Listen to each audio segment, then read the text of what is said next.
Hello everyone, स्वागत है आप सभी का संज्ञान क्लासेस के आज के इस बहुत ज़्यादा इम्पॉर्टेंट प्रैक्टिस सेशन में। आज हम प्रीवियस ईयर में आए हुए कुछ क्वेश्चंस के बारे में बात करेंगे हिंदी पेडागोजी के, जो आपके आने वाले सीटेट में बहुत ही ज़्यादा हेल्प करेंगे। वीडियो को लास्ट तक देखें, लास्ट तक बने रहें और हाँ, कमेंट सेक्शन में कमेंट करके ज़रूर बताएं कि आपके कितने क्वेश्चन सही हुए हैं 20 में से।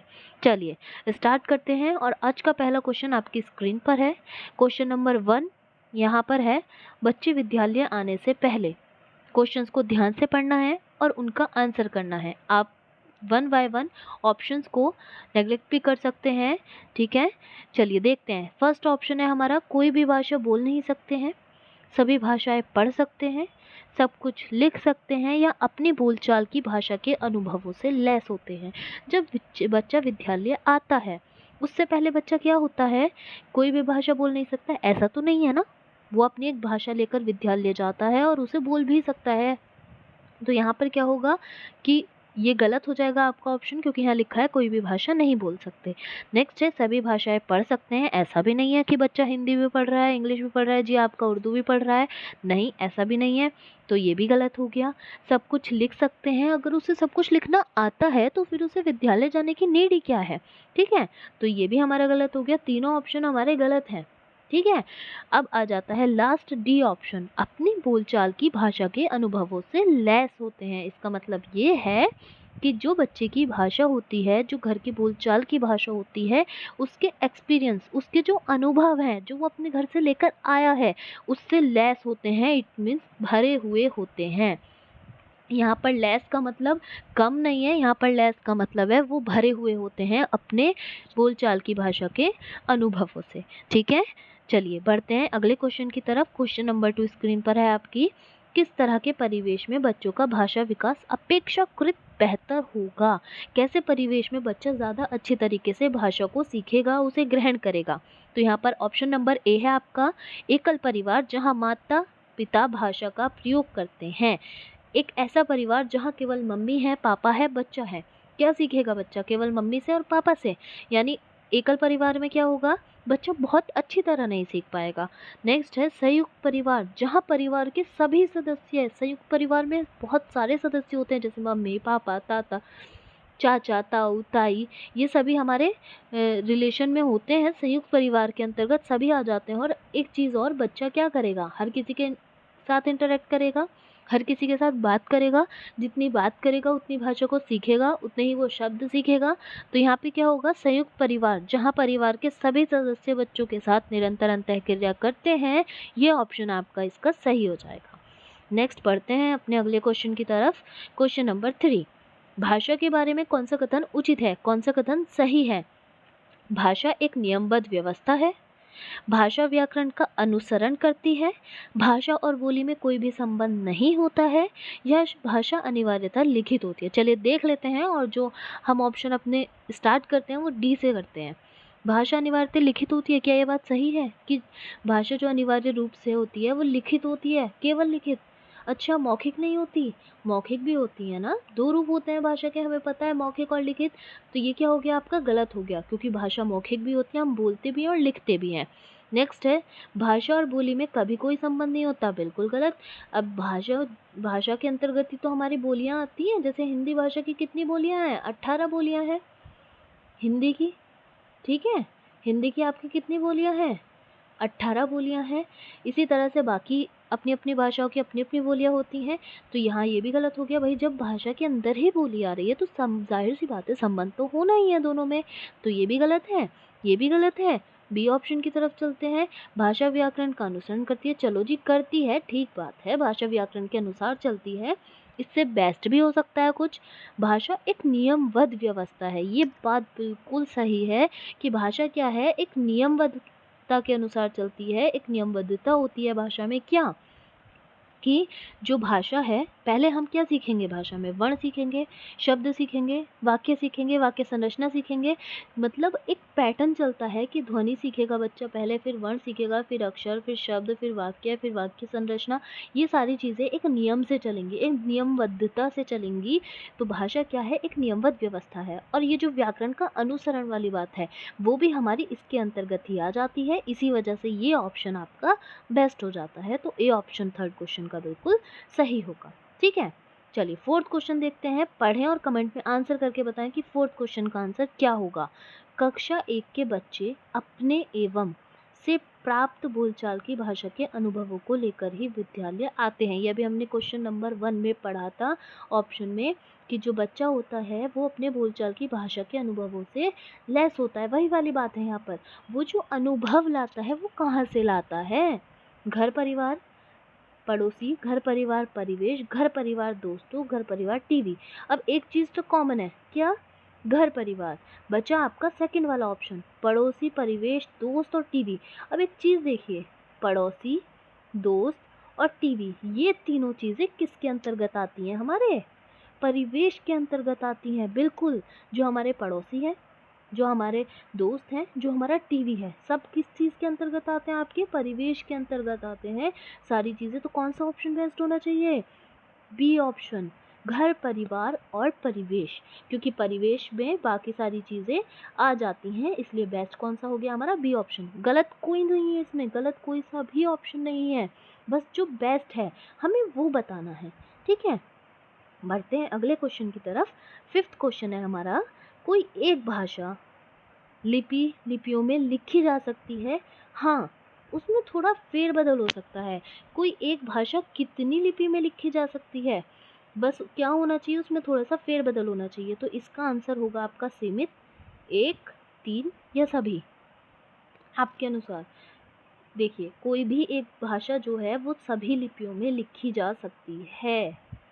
बस क्या, थोड़ा सा उसमें फेरबदल हो सकता है, हेर फेर हो सकता है, लेकिन एक भाषा सभी लिपियों में इजीली लिखी जा सकती है। जैसे मैं आपको एग्जांपल देती हूँ, हम व्हाट्सएप पर चैटिंग करते हैं, ठीक है? हम क्या करते हैं, उसमें अपनी जो बात हम हिंदी में कहना चाहते हैं उसे कौन सी लिपि में लिखते हैं? वो सेंटेंस तो हिंदी का होता है, लेकिन उसमें लिपि कौन सी लिखी हुई होती है? मान लीजिए मुझे लिखना है मैं घर पर हूँ, तो ये तो हमारी कौन सी लिपि में हो गई? ये हमारी हिंदी भाषा हो गई देवनागरी लिपि में, ठीक है? लेकिन हम व्हाट्सएप पे कैसे लिखेंगे इसे? मैं घर पर हूँ, इस तरह से लिखेंगे। तो यहाँ पे क्या हो गया, ये लिखी तो हमने बात हिंदी में ही है, हिंदी भाषा में ही, लेकिन क्या किया, इसकी लिपि चेंज कर दी। क्या कर दी हमने इसकी लिपि? इसे रोमन लिपि में लिख दिया। यानी क्या हो सकता है, एक भाषा सभी लिपियों में लिखी जा सकती है, बस उसमें क्या होगा, थोड़ा सा फेरबदल हो सकता है। ठीक है, क्लियर हुआ इतना? बढ़ते हैं अपने नेक्स्ट क्वेश्चन की तरफ। 6 क्वेश्चन, भाषा नियमों द्वारा नियंत्रित डैश का माध्यम भर नहीं है, बल्कि यह हमारी सोच को भी निर्मित करता है। जो भाषा नियमों द्वारा नियंत्रित क्या का माध्यम भर नहीं है? भाषा का माध्यम कौन है? पता है हमें कौन है भाषा का माध्यम? बिल्कुल, संप्रेषण। भाषा नियमों द्वारा नियंत्रित संप्रेषण का माध्यम भर नहीं है, बल्कि हमारी सोच को भी निर्मित करता है। जो संप्रेषण है वो केवल माध्यम ही नहीं है, बल्कि क्या करता है, हमारी सोच भी बनाता है। ठीक है, तो इसका ए ऑप्शन आपका बिल्कुल सही हो जाएगा। नेक्स्ट है 7th क्वेश्चन, दूसरी कक्षा में पढ़ने वाला रोहित हिंदी की कक्षा में अपनी मातृभाषा में बात करता है। आप क्या करेंगे? मातृभाषा, बाकी बच्चों से उसकी भाषा सीखने के लिए कहेंगे, उसे डांटेंगे कि वह कक्षा में मातृभाषा का प्रयोग ना करे, उसे बिल्कुल अनदेखा करके पढ़ाते रहेंगे, या उसकी भाषा को समझने की कोशिश करेंगे। अब एक चीज़ आपको यहाँ देखनी है, मातृभाषा की बात आ रही है। सबसे पहली बात, आपको क्या पता होना चाहिए कि जो हमें बच्चे को प्राथमिक शिक्षा देनी है वो किस में देनी है? उसकी मातृभाषा में। कौन कहता है ये? एनसीएफ कहता है कि हमें बच्चे को उसकी जो प्राथमिक शिक्षा है कौन सी भाषा में प्रोवाइड करानी है? उसकी मदर टंग में प्रोवाइड करानी है। ठीक है, अब जाहिर सी बात है, जब हमें उसकी मातृभाषा में शिक्षा देनी है तो हमें उसकी भाषा को कक्षा में स्वीकार करना पड़ेगा। ये चीज़ आपको हमेशा याद रखनी है कि बच्चे की भाषा को कभी भी कक्षा में नकारना नहीं है। हमेशा क्या करना है, स्वीकार करना है, उसको वैल्यू देनी है। ये चीज़ आपको याद रखनी है, यहाँ से क्वेश्चन बनेगा ही बनेगा। ठीक है, तो यहाँ पर क्या हो जाएगा देख लेते हैं। जो बात मैंने अभी बोली उसके अकॉर्डिंग कौन सा ऑप्शन आपका सही है, आंसर करेंगे। बाकी बच्चों से उसकी भाषा सीखने के लिए कहेंगे, उसे डांटेंगे, डांटना तो है ही नहीं, गलत हो गया। अनदेखा भी नहीं करना है बच्चे को, ठीक है, ये भी नहीं करना है कि मतलब हाँ ठीक है बच्चे को सीखने के लिए कहेंगे, लेकिन बेस्ट देख लेते हैं अभी, उसकी भाषा को समझने की कोशिश करेंगे। यहाँ बात हो रही है कि आप क्या करोगे, आपको क्या करना है, बच्चे की भाषा को समझने की कोशिश करना है कि बच्चा बोल क्या रहा है, बच्चे की भाषा कौन सी है, और उसे समझो और उसके अकॉर्डिंग ही आगे की प्रोसेस स्टार्ट करो। ठीक है, तो यहाँ पे उसका डी ऑप्शन सही हो जाएगा। हमेशा याद रखना है, बच्चे की भाषा को कक्षा में स्थान देना है, स्वीकार करना है, अस्वीकार कभी भी नहीं करना है। नेक्स्ट आता है आपका 8th क्वेश्चन। सिद्धार्थ की माँ ने अपने परिवार के सदस्यों से अनुरोध किया है कि वे घर में भाषा का प्रयोग करें, जिससे कि सिद्धार्थ का भाषाई विकास ठीक से हो सके। उसके बारे में आप क्या कहेंगे। ठीक है, वह सिद्धार्थ के भाषिक परिवेश में किसी प्रकार का अवरोध नहीं चाहती है, वह सिद्धार्थ के भाषाई विकास के लिए विशेष प्रयत्न कर रही है, भाषा अर्जन के सिद्धांतों की गहरी समझ रखती है, या वह सिद्धार्थ को समृद्ध भाषिक परिवेश से वंचित कर रही है। अब देखते हैं इसका आंसर क्या होगा। वो केवल एक भाषा का प्रयोग करने के लिए बोल रही है। देखो, अगर वो एक से ज़्यादा भाषा का प्रयोग करने के लिए बोलती तो इसका मतलब ये था कि वो क्या करना चाह रही है, उसके भाषाई विकास के लिए प्रयत्न करना चाह रही है। लेकिन यहाँ केवल एक भाषा की बात हो रही है, जबकि हमें बच्चे को कैसा बनाना है, बच्चे को बहुभाषी बनाना है। और बहुभाषी बनाने के लिए बच्चे को हमें उसे एक से ज़्यादा लैंग्वेज सिखानी पड़ेंगी। कितनी, एक से ज़्यादा। लेकिन यहाँ पे उसकी माँ क्या कर रही है, केवल एक लैंग्वेज सिखा रही है। तो वो उसे क्या कर रही है, वह सिद्धार्थ को समृद्ध भाषिक परिवेश से वंचित कर रही है। ये जो शब्द अभी आया है, समृद्ध भाषिक परिवेश, इतना इम्पॉर्टेंट शब्द है कि यहाँ से एक क्वेश्चन बनना ही बनना होता है। समृद्ध भाषिक परिवेश होता है आपका जहाँ बच्चे को उसके भाषा प्रयोग के ज़्यादा से ज़्यादा अवसर मिले, उसे सुनने के और भाषा प्रयोग के अधिक से अधिक अवसर मिले। वो क्या होता है हमारा समृद्ध भाषिक परिवेश, जहाँ उसे हर चीज़ का अवसर मिल रहा हो। ठीक है, तो जब एक भाषा की बात हो रही है तो जाहिर सी बात है उसे अवसर कहाँ मिल रहा है दूसरी भाषा सीखने का, तो वो उसे क्या कर रही है, वंचित कर रही है। ठीक है, अगर आपसे पूछा जाए कि भाषा शिक्षण में सबसे ज़्यादा महत्वपूर्ण क्या है, तो समृद्ध भाषिक परिवेश। बच्चे के भाषा विकास के लिए सबसे ज़्यादा इम्पोर्टेंट क्या है, समृद्ध भाषिक परिवेश। बहुत ही ज़्यादा इम्पोर्टेंट शब्द है आपका ये। ठीक है, चलिए बढ़ते हैं अपने नेक्स्ट क्वेश्चन की तरफ। हिंदी भाषा सीखने सिखाने के लिए अनिवार्य है। क्या अनिवार्य है, अभी मैंने ऊपर बात की इस चीज़ की, और देखो नेक्स्ट क्वेश्चन यही आ गया आपका। अब आपको इसका आंसर पता है, आप कमेंट में आंसर करके बता सकते हैं इसका आंसर क्या होगा। मुझे पता है, अभी बिल्कुल अभी बताया तो सभी को ही पता होगा। लास्ट से स्टार्ट करते हैं। भाषा की पाठ्यपुस्तक की उपलब्धता, चलो जी ठीक है। भाषा की दृश्य श्रव्य सामग्री की उपलब्धता, ये भी ठीक है। हम तो गलत कह ही नहीं रहे जी इन ऑप्शंस को, ऑप्शंस तो सही हैं। हिंदी भाषा की लिखित परीक्षा, चलो कोई बात नहीं। समृद्ध भाषा परिवेश की उपलब्धता, अब एक बात बताओ, समृद्ध भाषा परिवेश है, अभी मैंने बताया जहाँ बच्चे को हर चीज़ के अवसर मिल रहे हों, कहने के, सुनने के, बोलने के, पढ़ने के, तो जाहिर सी बात है लिखित परीक्षा, श्रव्य दृश्य सामग्री, पाठ्यपुस्तक, सारी चीज़ें इसी के अंतर्गत आ जाएंगी। और जब इसी के अंतर्गत आ गई हैं तो सबसे बेस्ट ऑप्शन क्या हो गया, समृद्ध भाषा परिवेश की उपलब्धता। फिर बता रही हूँ क्या होता है समृद्ध भाषिक परिवेश, जहाँ बच्चे को कहने के, सुनने के, बोलने के, पढ़ने के, हर चीज़ के अधिक से अधिक अवसर मिल रहे हों, वो होता है भाषा समृद्ध परिवेश। नेक्स्ट क्वेश्चन की तरफ बढ़ते हैं। भाषा सीखने सिखाने की प्रक्रिया में सबसे कम महत्वपूर्ण पूछ रहे हैं, जो कम है सबसे, भाषा का आकलन, भाषा शिक्षण की पद्धति, भाषा का परिवेश, या भाषा की पाठ्यपुस्तक। देखो इन सभी चीज़ों में आकलन भी इम्पॉर्टेंट होता है, टाइम टाइम पे बच्चे का असेसमेंट होता रहना चाहिए, तो ये तो इम्पॉर्टेंट है। भाषा शिक्षण की पद्धति, भाई जब तक हमें अपने शिक्षण कराने की पद्धति नहीं पता होगा हम शिक्षण कैसे कराएंगे, और ये तो बच्चे में इंटरेस्ट उत्पन्न करने के लिए होता है ना, डेवलप करने के लिए होता है, तो ये भी सही है। भाषा का परिवेश अभी पढ़ के आए हैं जी, ये तो बहुत ही ज़्यादा इम्पोर्टेंट है। बचता क्या है, भाषा की पाठ्य पुस्तक। ये बहुत ज़्यादा इम्पोर्टेंट नहीं कह सकते, ऐसा नहीं है इम्पोर्टेंट नहीं है, इम्पोर्टेंट है बट कितनी कम इम्पोर्टेंट है, बाकियों से कम। ऐसा नहीं है बिल्कुल इम्पोर्टेंट नहीं है, महत्वपूर्ण है लेकिन बाकियों से कम महत्वपूर्ण है। ठीक है, नेक्स्ट है आपका 11 क्वेश्चन। पहली कक्षा में पढ़ने वाली रोशनी लिखते समय अपनी मातृभाषा के शब्दों का प्रयोग करती है। देखो एक और मातृभाषा पे क्वेश्चन आ गया। भाषा शिक्षक के रूप में आप क्या करेंगे? अब आपको कैसा ऑप्शन ढूंढना है जिसमें स्वीकारात्मकता दिख रही हो आपको, कि हाँ बच्चे की भाषा को स्वीकार किया जा रहा है। तो चलिए देखते हैं कौन सा वाला ऑप्शन है। मातृभाषा वाले शब्दों पर लाल घेरा लगाओगे? नहीं, ये तो नहीं करना है, हाईलाइट नहीं करना है। मातृभाषा वाले शब्दों का हिंदी अनुवाद लिख देंगे? चलो ठीक है, नेक्स्ट देख लेते हैं। मातृभाषा वाले शब्दों को स्वीकार करेंगे। रोशनी, गलत तो बच्चे को बताना ही नहीं है, कभी गलत नहीं बताना बच्चे को। ठीक है, बचा क्या है यहाँ पर? ये दोनों ऑप्शन। इसमें से सबसे बेस्ट कौन सा है? मैंने अभी बताया था मातृभाषा को क्या करना है कक्षा में, स्वीकार करना है। तो क्या ऑप्शन हो जाएगा इसका? सी ऑप्शन बिल्कुल सही हो जाएगा, बिल्कुल। ठीक है, चलिए आगे बढ़ने से पहले आप सभी को मैं कह देती हूँ कि हमारी वीडियो को लाइक कर दीजिए, शेयर कर दीजिए, सब्सक्राइब कर दीजिए और कमेंट में ज़रूर बताना कि आपके कितने क्वेश्चन सही हुए हैं। ठीक है, चलिए नेक्स्ट क्वेश्चन स्टार्ट करते हैं इसी बात पर। 12th question. विश्व की सभी भाषाएं थोड़े से फेरबदल के साथ एक ही लिपि में लिखी जाती हैं। यह कथन बिल्कुल अभी पढ़ के आए हैं। क्या है ये कथन?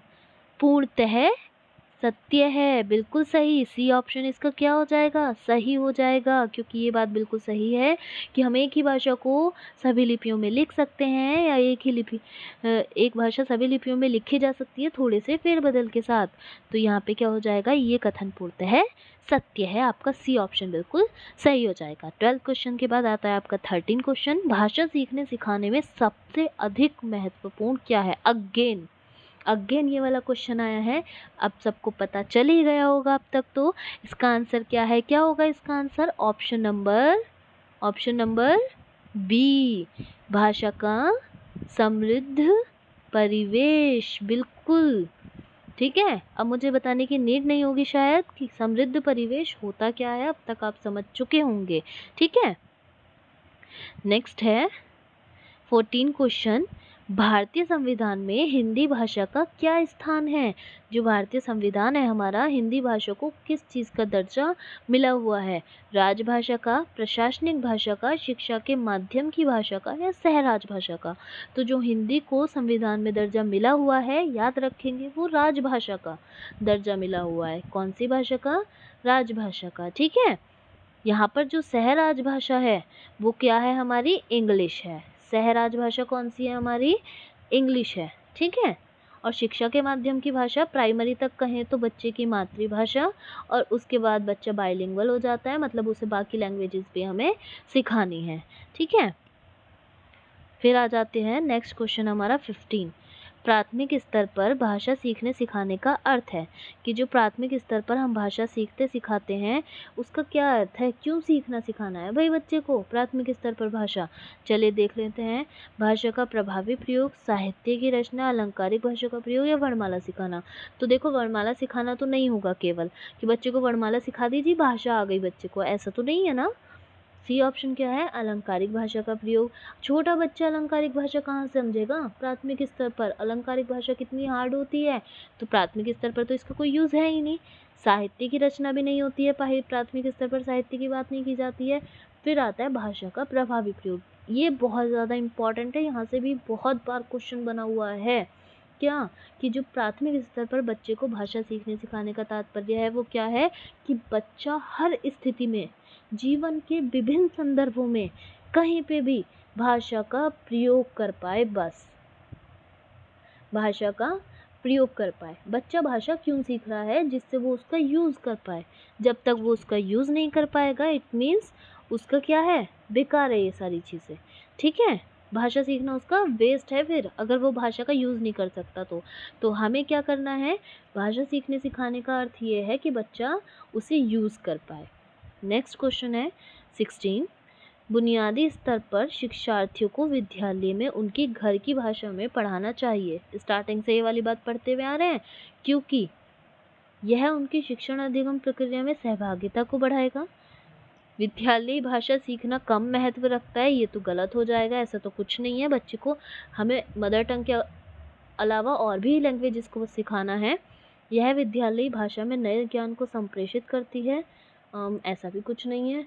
कक्षा में चुप्पी को बढ़ावा देती है, जी नहीं, बिल्कुल भी नहीं। क्या होगा, यह उनकी शिक्षण अधिगम प्रक्रिया में क्या बढ़ाएगा, सहभागिता।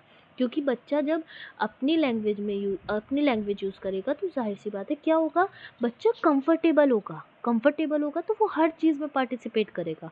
ठीक है, तो इसका ए ऑप्शन आपका बेस्ट हो जाएगा। नेक्स्ट क्वेश्चन की तरफ बढ़ते हैं। 17 क्वेश्चन है। उससे पहले वीडियो को लाइक कर दीजिए, चैनल को सब्सक्राइब ना किया हो तो सब्सक्राइब कर दीजिए और वीडियो को शेयर भी कर दीजिए। साथ में थोड़ा सा तो शेयर कर देना चाहिए ना। फिर आता है 17, विद्यालय के शुरुआती दिनों में शिक्षार्थी के घर की भाषा का उपयोग करना। क्या करता है, जब विद्यालय के शुरुआती दिन होते हैं, बच्चा स्कूल जाता है तो वो अपने घर की लैंग्वेज यूज़ करता है। तो क्यों करता है, शिक्षकों पर बोझ बढ़ाता है? नहीं भाई, बच्चा शिक्षक पे कभी बोझ हो ही नहीं सकता, कभी नहीं। तो ये तो गलत हो गया। सभी के लिए अधिक प्राकृतिक एवं तनाव भरा है, ऐसा कुछ नहीं है। सी, हमेशा अधिगम उद्देश्यों के सुधार को बढ़ावा देता है, ये भी नहीं। क्या होगा, घर से विद्यालय में सहज परागमन को समुन्नत करता है। अभी अभी हमने पढ़ा था, बच्चा क्या होता है, कंफर्टेबल होता है अपनी लैंग्वेज को यूज़ करने में, वही वाली चीज़ है सेम। बस क्या हुआ, लैंग्वेज चेंज कर दी। इसी तरह से क्वेश्चन पूछे जाते हैं सीटेट में। पैटर्न मतलब आपकी बात से सेम पूछी जा रही है, क्या कर देंगे, लैंग्वेज चेंज कर देंगे। तो यहाँ पे क्या होगा, वो घर से विद्यालय में सहज परागमन को समुन्नत करता है। ठीक है, नेक्स्ट है 18 क्वेश्चन। निम्नलिखित में से कौन सा भाषा के संबंध में सत्य है, कौन सी सही बात है? भाषा एक वैज्ञानिक व्यवस्था है? नहीं, नियमबद्ध व्यवस्था है। ठीक है, भाषा लिखी जाती है, जिसका अर्थ होता है हाँ लिखी जाती है, लेकिन इसके अलावा बोली भी तो जाती है लिखने के अलावा। ठीक है, भाषा व्यवस्थाओं की व्यवस्था है या भाषा में संरचना है, ये तो कुछ नहीं है ऐसा। सी ऑप्शन इसका सही हो जाएगा कि भाषा क्या है, अभी बताया था मैंने आपको, नियमबद्ध व्यवस्था है। स्टार्टिंग में पढ़ा था ये वाला क्वेश्चन, कैसी व्यवस्था है, नियमबद्ध व्यवस्था है। तो नियमबद्ध व्यवस्था है तो हम इसे यहाँ पर क्या लिख सकते हैं, व्यवस्थाओं की व्यवस्था है। तो ये इसका ऑप्शन बिल्कुल सही हो जाएगा 18 का सी। 19 क्वेश्चन की तरफ बढ़ते हैं। 19 क्वेश्चन है, भाषा की कक्षा में अध्यापिका बच्चों को अवधारणाएं एवं कौशल समझाने में मदद करती है और उन्हें प्रेरित करने के लिए उनके घर पर इस्तेमाल की जाने वाली भाषा तथा विद्यालय में माध्यम की भाषा का इस्तेमाल करती है। यह युक्ति क्या करेगी, वही वाली बात है, सेम वही बात पूछ रहे हैं जो हम अभी ऊपर पढ़ के आ रहे हैं 2-3 क्वेश्चन में। क्या किया, लैंग्वेज को चेंज कर दिया है। चलिए आंसर देखते हैं क्या होगा इसका, बताइए ज़रा क्या होगा इसका आंसर, सभी कमेंट में करेंगे। विद्यार्थियों को भ्रमित करती है, भाषा अधिगम को प्रोत्साहित करती है, लक्ष्य भाषा के अधिगम में बाधा डालती है या लक्ष्य भाषा की निपुणता के विकास में हस्तक्षेप करती है। क्या हो जाएगा, क्या करेगी भाषा बच्चे की, बिल्कुल क्या करेगी, सभी को पता है, भाषा अधिगम को प्रोत्साहित करेगी। जब हम उसकी भाषा को स्वीकार करेंगे तो वो क्या करेगी, उसे प्रोत्साहन देगी, उसे मोटिवेट करेगी। ठीक है, तो इसका बी ऑप्शन आपका बिल्कुल सही हो जाएगा। लास्ट क्वेश्चन है आज की स्लाइड का और यहाँ पर इसके बाद आपकी स्लाइड एंड हो जाएगी, फिर हम नेक्स्ट क्लास में उसकी प्रैक्टिस करेंगे। ठीक है, आ जाते हैं 20 क्वेश्चन पर। प्राथमिक स्तर पर बच्चों की घर की भाषा को अपनी कक्षा में स्थान देना ज़रूरी है, क्योंकि घर की भाषा, देखो एक ही चीज़ ये बार बार पूछ रहे हैं बट क्या चेंज कर रहे हैं, लैंग्वेज। तो आपको यही ध्यान देते हुए चलना है, क्वेश्चंस को समझते हुए चलना है, हर एक पॉइंट को, छोटे छोटे पॉइंट को नोट्स करते रहिएगा अपने पास। अगर आप नोट करोगे तो आपको याद रहेंगी वो चीज़ें। ठीक है, तो चलिए देखते हैं। बच्चे ने अभी पूर्णतः नहीं सीखी है, ऐसा कुछ नहीं है। बच्चे की भाषा ही पूंजी है, मानक स्वरूप के लिए होती है, सरल होती है। नो, ये भी नहीं है, ये भी नहीं है, ये भी नहीं है। क्या होगा, बच्चे की भाषा ही पूंजी है जो उसने इकट्ठी की है। कब से कब तक, जब से उसने बोलना सीखा है उससे स्कूल जाने तक, जो उसने अपने परिवार में रहकर उस भाषा को इकट्ठा किया है, जो उसने वो पूंजी इकट्ठी की है, वो क्या करता है, अपने स्कूल में जाके उसे यूज़ करता है। ठीक है, तो हमें क्यों स्थान देना ज़रूरी है, क्योंकि वो बच्चे की भाषाई पूंजी है। वो स्कूल में आके अगर हम उसकी लैंग्वेज को सम्मान देंगे, स्वीकार करेंगे, तो वो उसमें क्या होगा, सहज होगा वो। ठीक है, तो यहाँ पे आ जाएगा आपका बी ऑप्शन सही 20 का। ठीक है, आज का लास्ट क्वेश्चन था ये। आज के लिए बस इतना ही करेंगे। आई होप आप सभी को वीडियो पसंद आई हो। कमेंट में आंसर करके ज़रूर बताएं कि आपके कितने क्वेश्चन सही हुए हैं। आगे आपको और भी वीडियोस मिलती रहेंगी। हमारे साथ जुड़े रहिए, हमारे साथ बने रहिए और अपने सी टेट की तैयारी करते रहिए। Thank you so much. Bye, good night.